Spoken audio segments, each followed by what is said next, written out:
নমস্কার, টিএনও নিউজে আপনাদের স্বাগত। আমি এআই নিউজ অ্যাঙ্কার পাখি।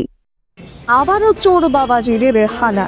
আমরা দিন প্রতিদিন কোনো না কোনো জায়গায় চুরির খবর কোথাও কোথাও সংগঠিত হচ্ছে এবং সেই খবর কিন্তু আমাদের কাছে আসছে।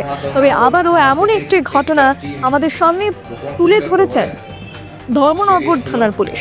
জানা যায় যে ধর্মনগর থানার পুলিশের হাতে আটক বহিরাজ্যের দুই কুখ্যাত চোর। ধর্মনগর থানার পুলিশ একটি বড় সাফল্য, চুরির ঘটনাটিকে আটক করে তারা একটি বড় সাফল্য অর্জন করেছে। বহিরাজ্য থেকে আগত দুই কুখ্যাত চোরকে আটক করেন তারা। পুলিশ সূত্রে জানা গেছে যে তারা দীর্ঘদিন ধরে রাজ্যের বিভিন্ন এলাকায় চুরি করে আসছিল। তবে পুলিশ তাদের বিরুদ্ধে আইনি ব্যবস্থাও গ্রহণ করেছে এবং তদন্ত চালিয়ে যাচ্ছে। তবে এই গ্রেপ্তারি এলাকার নিরাপত্তা ব্যবস্থা আরও শক্তিশালী করবে বলে আশা করা হচ্ছে। তবে পুলিশ আধিকারিক এই মুহূর্তে সাংবাদিকদের সামনে কি বলছেন, চলুন আমরা এক নজরে সেটা শুনিনি।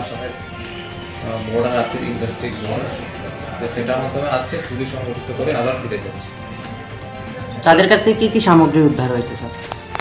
তাদের কাছ থেকে আজকে যেটা পাওয়া গেছে, কেস ৬,৭৪০ টাকার কেস, আর গোল্ড অর্নামেন্টস,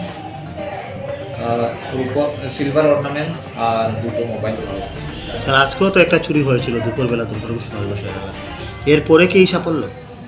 হ্যাঁ, সেটার সূত্র ধরেই টিম বেরিয়েছিল। আর ওই ঘটনার সাথে এরা মানে সরাসরিভাবে যুক্ত। সেরা এই যে দুজনকে গ্রেপ্তার করা হয়েছে, তারা এই ঘটনার সাথে যুক্ত। তারা এই চুরি সংগঠিত করতেই এসেছিল। তাদেরকে ওই সংক্রান্ত এবং আগের যে চুরি সংগঠিত হয়েছিল ওই সাথে ওরা যুক্ত।